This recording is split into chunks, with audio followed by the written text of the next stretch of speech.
Annabi ne sitira, annabi ne kibla, shi na salli kuma ni shi ne zai yi wa bara.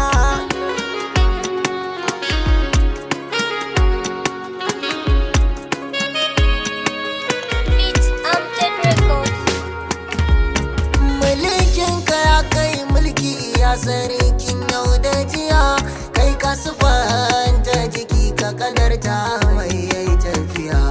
In ka so sai ya tsaya ko ka rike mai tafiya, amma ikon ka ya ba mu muke yi ba batun gajiya.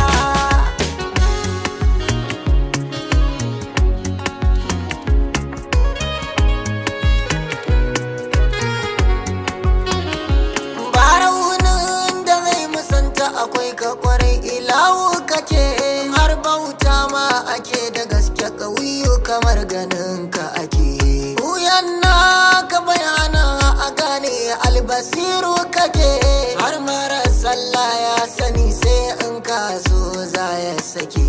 Yau ma da gare ka nake, in ka nufa sai in rike. In gunjin ce in ba na kafa abu zai citira.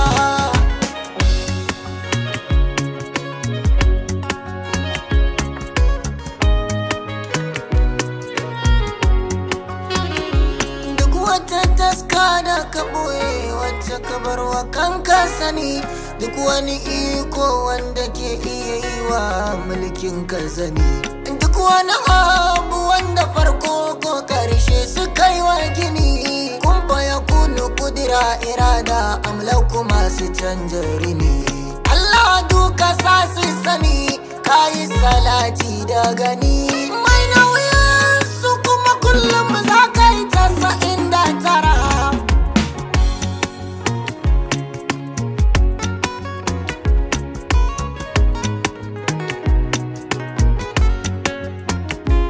Indai zan faɗi fasihu zana tuna da azara, wacce yake zuwa gidanta da safe da yamma su yi hira. Santa yake da gaske malam aiki ne shirin kudura, ai ta daban ce a janabin iko ba a bata tara. Ta ce ka shiru da kira, in ta faɗa babu jira.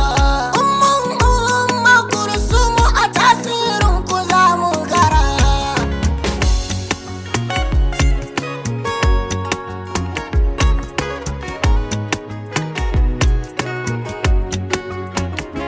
Yau da irin su fata ajayya to abin ya samu shiri. Wata kuka yi nan ba wani sai kai sai shi aziri. Salamar nan da ba ta furto sai a yanke to hadari. Ita na yau da kwanta zan sauke mahi a bani kari. Ka sa hannu su bani guri, sannu zuwa da na bari. Na ce salamu alaika ya ayyuhan nabiyu ka shahara.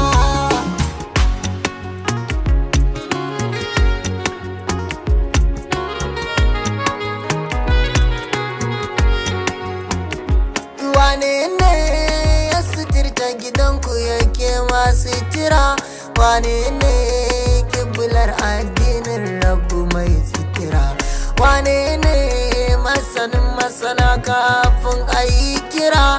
Wane ne ya suturta uyubul kaunu babu bara? Wane ne su duku?